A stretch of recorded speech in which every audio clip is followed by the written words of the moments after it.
ఈ బడ్జెట్లోనైనా మనకు న్యాయం చేస్తారేమో, ఈ బడ్జెట్లోనైనా తెలంగాణ పారిశ్రామిక రంగానికి, తెలంగాణలోని పేదలకు, తెలంగాణలోని ఇన్ఫ్రాస్ట్రక్చర్కి పెద్దపీట వేస్తారేమని చెప్పి మేము ఆశించినాం.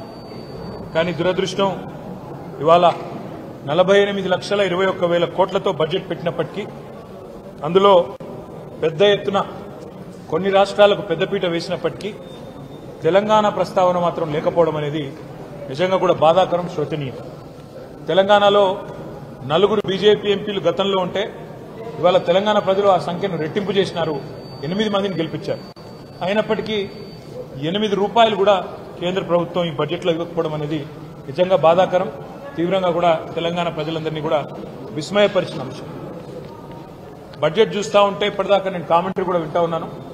ఇది కేంద్ర బడ్జెటా లేకపోతే బీహారు ఆంధ్రప్రదేశ్కు సంబంధించిన బడ్జెటా అనే విధంగా ఇవాళ చాలా మంది మాట్లాడుతూ ఉన్నారు. మాకేమీ ఆంధ్రప్రదేశ్కి ఇచ్చినందుకు బాధ లేదు. సాటి తెలుగు రాష్ట్రం, తప్పకుండా వారు బాగుండాలి, మంచిగా ఉండాలని కోరుకుంటోళ్ళం తప్ప వారికి నష్టం జరిగితే మేము కూడా బాధపడతాం. కానీ ఆంధ్రతో పాటు ఆంధ్రాకు ఇచ్చినట్టుగానే మీరు ఆంధ్రప్రదేశ్ పేరు చెప్పిన ప్రతిసారి ఏమన్నారు కేంద్ర మంత్రి గారు? ఆంధ్రప్రదేశ్ పునర్విభజన చట్టం అని మాట్లాడింది. కానీ ఆంధ్రప్రదేశ్ పునర్విభజన అంటేనే 2 రాష్ట్రాలకు సంబంధించిన ప్రయోజనాలు ఆ చట్టంలో ఉన్నాయి. కానీ మొత్తం స్పీచ్ కాపీలో ఎక్కడ కూడా కనీసం తెలంగాణ అన్న పదం కూడా మంత్రి గారు మాట్లాడకపోవడం బాధాకరం. సరే, ఆంధ్రప్రదేశ్కి బ్రహ్మాండంగా డబ్బులు ఇచ్చారు. అమరావతికి 15,000 కోట్లు, తర్వాత భవిష్యత్తులో ఇంకా అవసరంగా అయితే ఎక్కువ డబ్బులు ఇస్తామన్నారు. అదేవిధంగా పోలవరం నిర్మాణానికి సంపూర్ణ సాయం చేస్తామన్నారు. అదే మాదిరిగా ఆంధ్రప్రదేశ్లో మరి పారిశ్రామిక అభివృద్ధికి ప్రత్యేక సహకారం ఇస్తామన్నారు. వైజాగ్ చెన్నై ఇండస్ట్రియల్ కారిడార్స్ పెడతామన్నారు. అదేవిధంగా కొప్పర్తి ఓర్వకల్లు ఇండస్ట్రియల్ జోన్స్ కి అక్కడ ఎలక్ట్రిసిటీ, వాటరు, రోడ్స్, హైవేలకు ప్రత్యేక నిధులు అన్నారు. వైజాగ్ చెన్నై కారిడార్ కూడా డబ్బులు. అదేవిధంగా బెంగళూరు కూడా, హైదరాబాద్ బెంగళూరు కారిడార్ కూడా డబ్బులు ఇస్తున్నామన్నారు. అదేవిధంగా ఆంధ్రప్రదేశ్లోని వెనుకబడ్డ ప్రాంతాలకు ప్రత్యేక ప్యాకేజీ అన్నారు.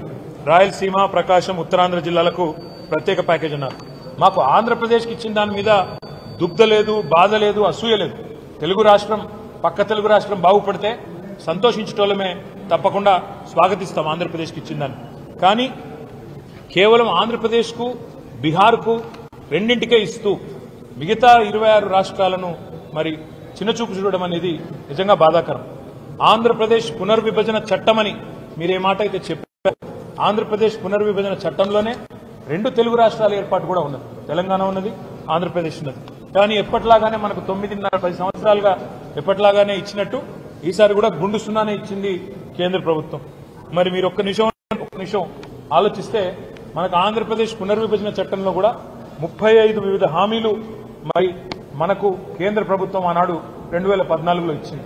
అందులో చాలా అంశాలు గతంలో కేసీఆర్ గారు ముఖ్యమంత్రిగా ఉన్నప్పుడు గత 10 ఏళ్లు ఒకసారి కాదు పలుమార్లు పోయి బతిమలాడినాము, పలుమార్లు పోయి అభ్యర్థించాము. ఇచ్చిన మాట నిలబెట్టుకోండి అని చెప్పి కూడా కోరినాం. ములుగులో గిరిజన యూనివర్సిటీ కేటాయించాలి మనకు పునర్వ్యవస్థీకరణ చట్టం ప్రకారం. కానీ పేరుకేదో యూనివర్సిటీ ఇచ్చినట్టు గతంలో ప్రకటించారు తప్ప ఇప్పటి వరకు డబ్బులు కేటాయించలేదు. బయ్యారంలో ఉక్కు కర్మాగారం పెడతాము steel authority of India limited ద్వారా అన్నారు. ఇప్పటి వరకు దానికి మోక్షం లభించలేదు. ఈ బడ్జెట్లో కూడా దక్కింది గుండు సున్నా. కాజీపేటలో రైల్ కోచ్ ఫ్యాక్టరీ అన్నారు, అది కూడా హులెక్కైంది. అది కూడా ఇవాళ రైల్ కోచ్ ఫ్యాక్టరీ పోయి ఒక వ్యాగన్ రిపేర్ షాప్ పెడతామని చెప్పడం బాధాకరం. 9 ఏళ్లుగా ఆనాడు కేసీఆర్ గారు ప్రధానమంత్రి గారిని, కేంద్ర మంత్రులను పలుమార్లు కలిసి మా రాష్ట్రానికి కొత్త విద్యా సంస్థలు ఇవ్వండి, ఐఐఎం ఇవ్వండి, ఇండియన్ ఇన్స్టిట్యూట్ ఆఫ్ మేనేజ్మెంట్ ఇవ్వండి, నేషనల్ ఇన్స్టిట్యూట్ ఆఫ్ డిజైన్ ఇవ్వండి, ఐఐఎస్ఈఆర్ ఐసర్ ఇవ్వండి, నవోదయ కేంద్రీయ విద్యాలయాలు ఇవ్వండి అని పలుమార్లు కోరినాం. దాని మీద కూడా ఒక్కటంటే ఒక్క విద్యా సంస్థ కూడా ఇప్పటి వరకు మంజూరు చేయలేదు. ఈ రోజు బడ్జెట్లో కూడా చేయలేదు. కేంద్ర బడ్జెట్లో పారిశ్రామిక కారిడార్లు ఇవన్నీ కూడా చెప్పారు ఇతర రాష్ట్రాలకు సంబంధించి. అదే తెలంగాణలో మరి హైదరాబాద్ నుంచి వరంగల్ కానీ, హైదరాబాద్ నుంచి రామగుండం కానీ, హైదరాబాద్ బొంబాయి పోయే రోడ్డు కానీ, హైదరాబాద్ నుంచి విజయవాడ పోయే రోడ్డు కానీ ఇవన్నీ కూడా ప్రముఖమైన పారిశ్రామిక కారిడార్లుగా ఏర్పాటు చేయాలని, 6 వివిధ కారిడార్లు ఏర్పాటు చేయాలని చాలాసార్లు కోరాం. దాని మీద కూడా స్పందన లేదు. మెగా పవర్ లూమ్ క్లస్టర్ కావాలని చెప్పి సిరిసిల్లలో అడిగాం, దాని మీద కూడా స్పందన లేదు. అదేవిధంగా కొత్త హ్యాండ్లూమ్ క్లస్టర్స్ కూడా మంజూరు చేయాలని చెప్పి కూడా గతం నుంచి కోరుతున్నాం. దాని మీద కూడా స్పందన లేదు. తెలంగాణ ప్రభుత్వం రేవంత్ రెడ్డి గారి నాయకత్వంలో మన చాలా మంది చాలాసార్లు ఢిల్లీకి పోయి అక్కడ మంత్రులను కలిసినట్టుగా కూడా వార్త, కానీ ఒక్కటంటే ఒక్కటి కూడా వీళ్ళు చెప్పింది వాళ్ళు వినిపించుకున్నట్టయితే కనబడడం లేదు. రీజనల్ రింగ్ రోడ్డు కానీ, రాష్ట్రాలకు ముఖ్యంగా తెలంగాణకు ఉపయోగపడే హైవే విస్తరణ కానీ, కనెక్టివిటీ ప్రాజెక్టులు కొన్ని తప్ప ఎక్కడ కూడా పెద్ద మొత్తంలో అయితే ఇచ్చిందేం లేదు. మొత్తంగా చెప్పాలంటే తెలంగాణకు ఈ బడ్జెట్లో మళ్ళొక్కసారి దక్కింది పెద్ద గుండు సున్నా. నేను తెలంగాణ ప్రజలు అందుకే ఆలోచించాలని చెప్పి వారిని విజ్ఞప్తి చేస్తా ఉన్నా. మొన్న జరిగిన పార్లమెంట్ ఎన్నికల్లో 16 స్థానాలు 8 కాంగ్రెస్ పార్టీకి, 8 భారతీయ జనతా పార్టీకి మీరిచ్చారు. ఇవాళ అదే 16 స్థానాలతో చంద్రబాబు నాయుడు గారు శక్తి బలంగా ఉంటే ఏం సాధించుకోవచ్చో సంకీర్ణ ప్రభుత్వంలో చూపెడతా ఉన్నారు.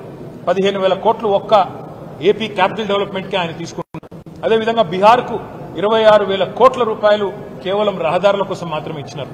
కానీ తెలంగాణకు 16 మంది సభ్యులున్న 8 మంది కాంగ్రెస్ వాళ్ళు, 8 మంది బీజేపీ వాళ్ళు దక్కింది మాత్రం గుండు సున్నా. అందుకే స్వీయ రాజకీయ అస్తిత్వమే తెలంగాణ కెన్నటికి రక్ష. ప్రాంతీయ శక్తులు బలంగా ఉంటే, ప్రాంతీయ పార్టీల నాయకత్వం బలంగా ఉంటేనే రేపటి సంకీర్ణ యుగంలో కూడా మనం శాసించే పరిస్థితి ఉంటుంది. శాసించి సాధించుకోవాలి తప్ప యాచించి సాధించుకుంటే ఏది కూడా రాదు. రేపటికైనా తప్పకుండా ఇవాళ ఈ 8 బీజేపీ ఎంపీలు అక్కడ పార్లమెంట్ లో కూర్చున్నారు. తెలంగాణకు అన్యాయం జరుగుతుంటే ఒక్క ప్రాజెక్టు కూడా రాకపోతే కనీసం నోరు కూడా మెదపలేదు. 2 కేంద్ర మంత్రులు ఉన్నారు, నోరు మెదపలేదు. అదేవిధంగా 8 మంది కాంగ్రెస్ ఎంపీలు తెలంగాణకు అన్యాయం జరుగుతుంటే కూడా. అదే ఈ రోజు అక్కడ గులాబీ కండువాలు కప్పుకున్న బీఆర్ఎస్ సైనికులు అక్కడుంటే ఇవాళ పార్లమెంట్ లో ఎట్లా ఉండేదో పరిస్థితి ఆలోచించాలని చెప్పి నేను కోరుతా ఉన్నా. అందుకే భవిష్యత్తులోనైనా తెలంగాణ ప్రజలు గుర్తుపెట్టుకోవాల్సిన మాట, మన ప్రాంత హక్కులు కాపాడాలంటే, మన రాష్ట్ర హక్కులు కాపాడాలంటే, మనకు నిధులు రావాలంటే ఈ సంకీర్ణ శకంలో తప్పకుండా కేసీఆర్ గారు లాంటి బలమైన నాయకులు, బలమైన బీఆర్ఎస్ లాంటి పార్టీలను ఎంత మద్దతు ఇచ్చి, ఎంత సంఖ్యాపరంగా బలోపేతం చేస్తే అంత రాష్ట్రానికి లాభం అనే మాట కూడా మళ్ళొక్కసారి గుర్తు చేస్తూ, ఈ బడ్జెట్ లో కూడా గుండు సున్నాని ఇచ్చినందుకు మరి కేంద్ర ప్రభుత్వానికి 8 ఎంపీలు ఇచ్చినా మీరు గుండు సున్నా ఇచ్చినందుకు తెలంగాణ ప్రజలు భవిష్యత్తులో అన్ని గమనిస్తున్నారు, అన్ని ఆలోచన చేస్తున్నారు. తప్పకుండా తగు రీతిలో నిర్ణయం తీసుకుంటారని చెప్పి కూడా మేము ఆశిస్తాం. ఆర్థిక శాఖ